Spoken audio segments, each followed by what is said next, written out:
Баршаңызға сәлем достар. Қазір мен сіздерге өзімнің құпия әдісім бойынша жасалатын сүзбелі бәлішімді, яғни творожный пирогымның видео рецептін көрсететін боламын. Осылай беті әдемі болып пісу үшін және де өте жұмсақ, творогтары, сүзбелеріңіз үгітіліп кетпейтіндей етіп жасауды көретін боласыздар. Видеоның соңына дейін қараңыздар.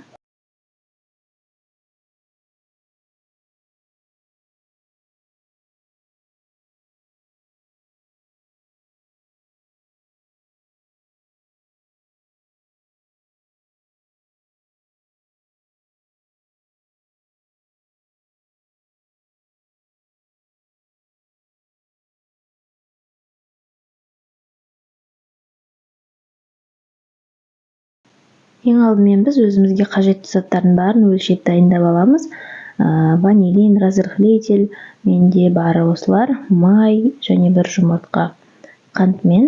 Барлығын өлшеп дайындап болғаннан кейін ұнымызды бөлек ыдысқа салып, оның үстіне маргаринімізді саламыз.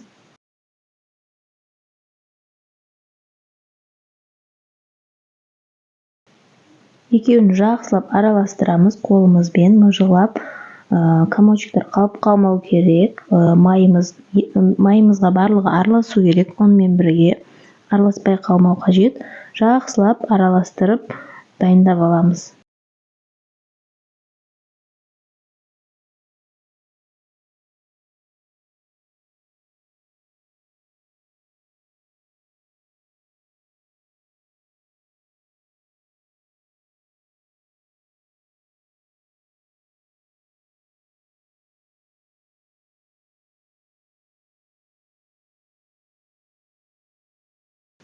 Міне біз ұнымыз бен майымызды араластырып болдық. Енді қамырларыңыз дәл осылай болып шығу керек. Енді жұмыртқамызды, қантымызды және разрыхлитель, ванилин барлығын бірден саламыз. Содан кейін тағы да қолымызбен араластырып аламыз.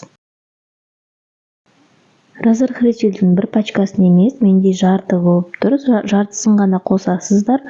Мен өлшеген жоқпын, көзбен өлшеп, разрыхлительдің жартысын ғана саламын. Ал ванилинім өзі 5 граммдық ванилин, ең кішкентайын алып қоса салдым.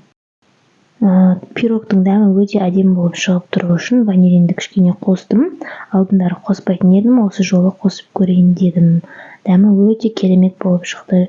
Ванилиннің барлық түрін қоссаңыздар бола береді. Әртүрлі клубника немесе басқа да түрлері көп.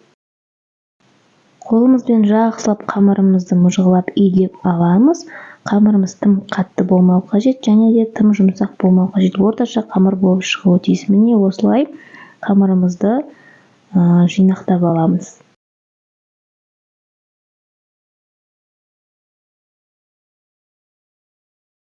Мен қамырымды бірден екіге бөлемін. Біреуін кішкене үлкендеу, екіншісін кішкене кішілеу қылып бөліп аламын. Үлкен қамырымды холодильникке саламын, кішкентайын морозильникке саламын.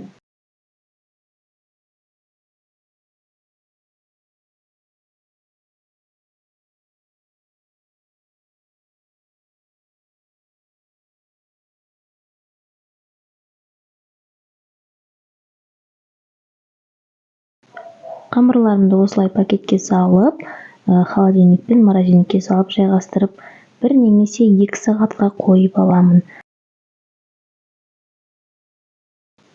Екінші қамырымды мен тағы да екіге бөліп аламын, өйткені тезірек қату үшін осылай екіге бөліп, пакетке салып, жалпақ қылып дайындап қоямын.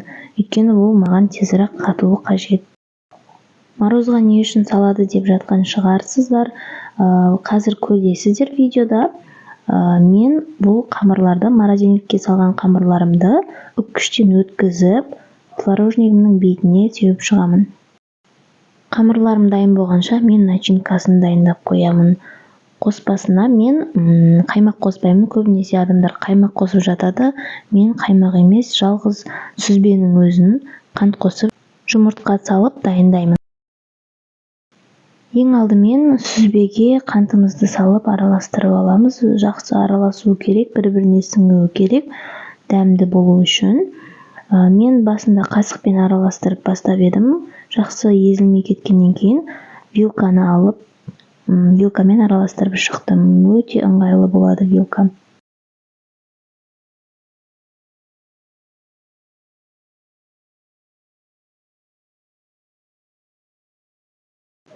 Қантымызды аз-аздан салып отырамыз, барлығын бірден салып жібермейміз. Дәміне қарай көресіздер.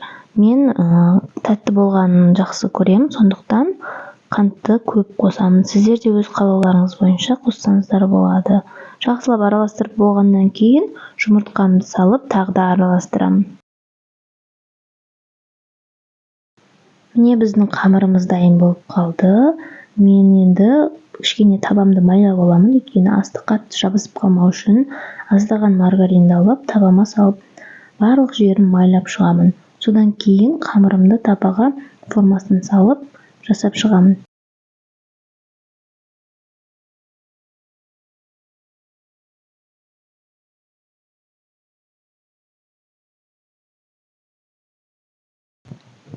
Қамыр егерде қолдарыңызға жабысатын жағдайда кішкене ұн сепсеңіздер болады.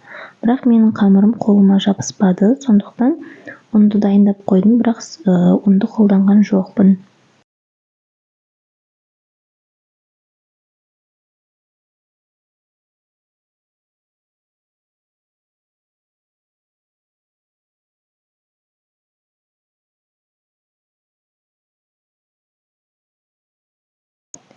Қамырымызды дәл осылай жұп-жұқа теп-тегіс етіп, фигурасын шығарып дайындап аламыз. Содан кейін барып, өзіміздің дайындап қойған сүзбемізді салып шығамыз.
Міне дәл осылай сүзбелеріңізді салып шығасыздар. Содан кейін барып қамырларыңызды алып, морозильниктегі қамырды осы пирогтың бетіне үккішпен өткізіп шығамыз. Беті де өте әдемі болып көріну үшін мен осылай жасаймын.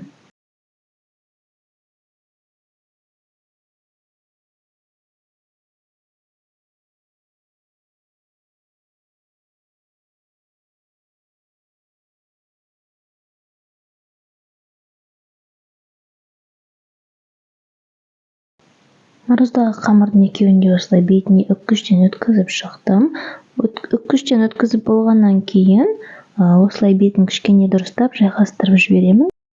Содан кейін қызып тұрған пешімізге салып, 35-40 минутқа қойып пісіріп аламын. Міне біздің сүзбелі бәлішіміз дайын болды. Өте керемет болып шықты. Ыстық кезінде кеспейсіздер, суытып алғаннан кейін кесіп жіберсеңіздер болады. Видео ұнаса лайк басып, каналға тіркеліп, комментарий қалдырып кетіңіздер. Сау болыңыздар.